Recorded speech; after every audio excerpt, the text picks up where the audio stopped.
Before they get behind the wheel, new maintenance workers spend a day playing what may look like a video game.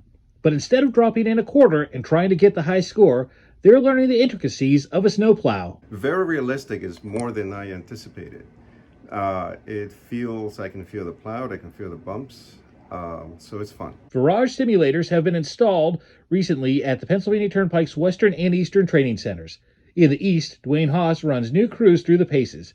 He can change the conditions too, from day to night to the volume of snow, and he may even send the occasional deer or jogger in their paths. New students we get through, we have to put them through a 2-week course on a loader and wing plow. And some are all, we do CDL upgrades here too as well.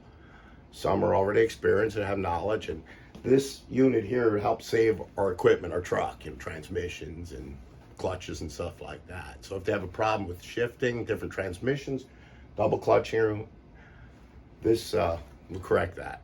Even for those with truck driving experience like Alfred Miranda, the simulator adds the extra element of a plow. It's a great way to train before jumping into the real thing. It's quite realistic, right up to the point where it has air in the seat ride, and so you actually feel the road. You'll feel bridge abutments. You'll feel when you drop the plow, when you pick the plow up, or if you actually do hit something, you'll feel it. So it's very realistic in that way. When I came in, I was really surprised. I was not expecting this, so it's like playing a giant video game. Look out, here comes Alfred. And you can see it in the mirror too, it's cleaning the road.